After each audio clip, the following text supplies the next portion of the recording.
Mr. Sewell asked me to come by today. I'm an air traffic controller by profession. I work for the Federal Aviation Administration, and I work the air traffic into and out of the Atlanta airport. Does anybody know what the busiest airport in the world is? Atlanta. That's right, Atlanta, Georgia. You're living right here. As a matter of fact, over your heads right now is the busiest airspace in the world. The northeast arrivals and the northeast departures out of Atlanta going up to New York or Washington or Europe, that's the busiest airspace in the world. So we have the largest and the busiest facility right here in Atlanta. Does anybody have any idea what air traffic controllers do? What they try to do? I'm going to ask you. Sir? They try not to let planes crash. That's good. Yeah, that's good. What do they do? They control the air traffic. That's good. Okay. And what do they do? They tell planes where to taxi, where the gates are, when to take off. Anybody ever heard of In the weather. Anybody ever heard of air traffic patrol on the radio? The guy says, "Oh, there's a jam on 85 northbound, 20-minute delay." That's not us. Has anybody ever seen the guys at the airport that have the wands? That do this? Yeah. Those are those are ramp agents or ramp patrol. That's not us either. Do you go to church? Who's seen a movie? We had some mention a movie with air traffic controllers in it. What movie did you see? Top Gun. Top Gun. Yeah. Stole mine. Stealth. Airplane's one too. That's right. Oh, airplane. Airplane. Yeah. Picked a bad week to quit sniffing glue, right? Yeah. Well, there's a lot of movies. There's a lot of movies that show air traffic controllers. Almost every one of them shows a guy up in a tower somewhere with some binoculars, right, looking out the window and talking to airplanes all over the world. That's not how it really works. There's 3 different stages in air traffic control. Has anybody here been on a flight before? On a jet? Very good. You know, when you get on that jet, you walk down the ramp, down the little breezeway, and you get in the jet, and then they taxi you around the runways, and then you take off, right? And then you put the gear up, you can feel that big jolt, and then you start flying. Well, the guys in the tower at the airport with the binoculars, and they do an important job, but the only thing they do is separate you on the ground from hitting each other when you're taxiing around in just a brief time after you take off.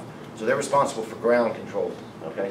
And they call those people tower controllers because they sit in the tower. And they also call them swivel heads because they're always doing this. So that's the swivel heads. Now, as soon as you take off and get your wheels up and start flying, you go over to a terminal radar approach control. And the abbreviation for that is RAPCON. Can everybody say RAPCON? RAPCON. That's radar approach control. Those air traffic controllers are generally underneath the tower in an underground bunker kind with some radar scopes.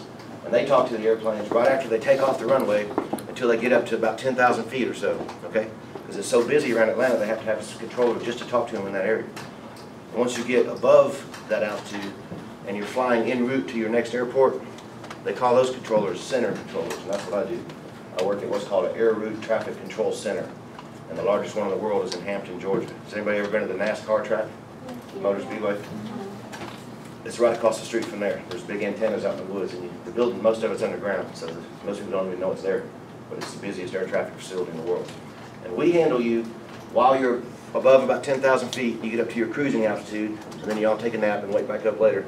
And when you start descending, you go back to the RAPCON, the radar approach controllers, and they guide you into the last minute there to land.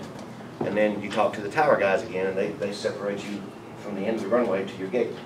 So there's a whole system out there, and I'm just a little small part of that system, okay? And air traffic control is a good job, it's a good career, it's a government job, so you got good benefits and everything, and we'd like to tell you how to do it. In a minute, we're going to go through an air traffic simulator, and we're going to let you guys try to run arrivals into Modesto, California. It's a little game. There you go. When we work arrivals, you know, everybody wants to get to Atlanta at the same time. So you got airplanes coming from every direction, all over the world, 24 hours a day, and they all want to get here at the same time. Yes, sir? Mr. Sewell?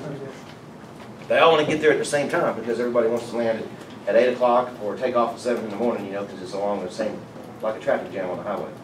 So what we do is we take all those aircraft.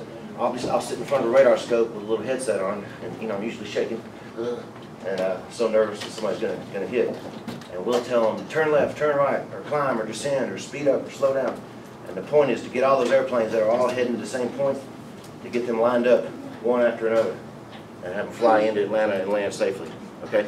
So that's the whole point of air traffic control. Now everybody scroll down to the bottom of the charliebates.org site, and you'll see a link to the left that says NASA. Well, let's look at this first.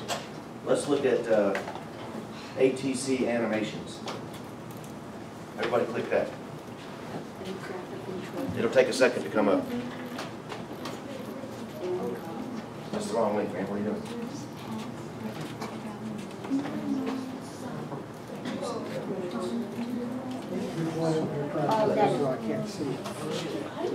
If you click the symbol, you got a picture of the sun. If you click the letters, ATC Animation, you'll get the right link. Did everybody see that picture of the United States? Yes, sir. That is cool. Those different pictures are just a couple of hours of airplanes. Whoa. That's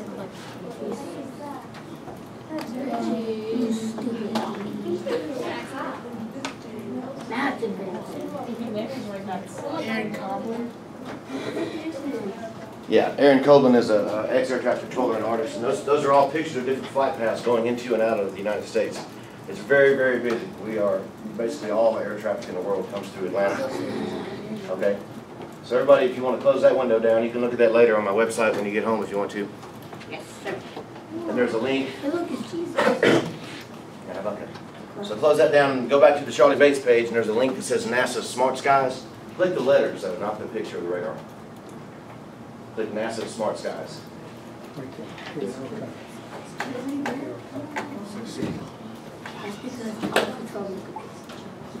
Okay?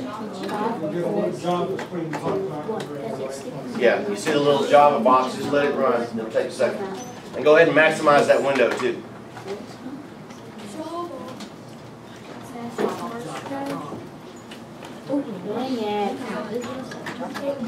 Oh, that was it. What I do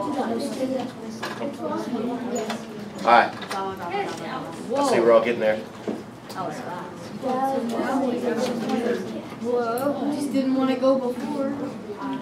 Everybody got it? Well, I don't have these. Yours isn't up yet either. We got one here, Michael's. They're starting to pop up. What we're going to do is run simulated arrivals into California Airport. What? Cool. Well, okay. Now, does everybody look up here for a minute? Everybody look up here for a minute. Look up here for a minute. AJ. Get that guy. Just a second. Get the guy. Okay, everybody look up here. Okay, what you have is a simulated radar scope, okay? Now, if you can't see what I'm doing, just stand up or move if you can. These airways right here, these notches are all 1 mile notches, okay? And the point is to get the aircraft over here at the airport, they all have to cross this fix. MOD stands for Modesto, okay? Modesto, California.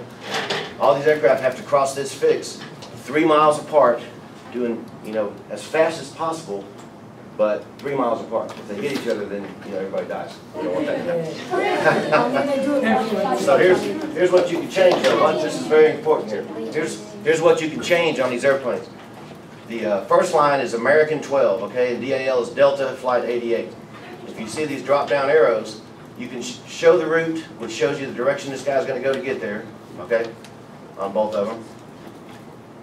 If you want to change the route, there may be an option to choose a different route, which we put in this way, okay? You understand that? How you change the Because you can't have a plane stop. You click down, and there may be an option to change the route from this fix to that fix rather than what he's doing now. May or may not be that option. The other thing you can change, they're all at the same altitude. They all stay at the same altitude, okay? The other thing you can change, everybody pay attention now. The other thing you can change is the speed. They all start at 600 knots, and that's nautical miles per hour, okay?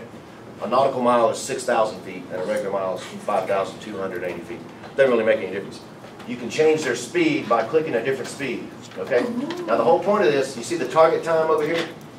You have to get these airplanes, both of these airplanes, to cross this fix before that target time. Now this is a simple problem. We're all going to run this one. I'll show you what it looks like in fast motion. Okay? So if you don't do anything, well, I changed his speed already. You can change the speed while they're flying. If you don't do anything, then that's what happens and you lose. Okay? I did it. But you see how they're both crossing the fix right there? With minimum spacing? That's exactly what you want. That's called efficient running of air traffic. And we got them in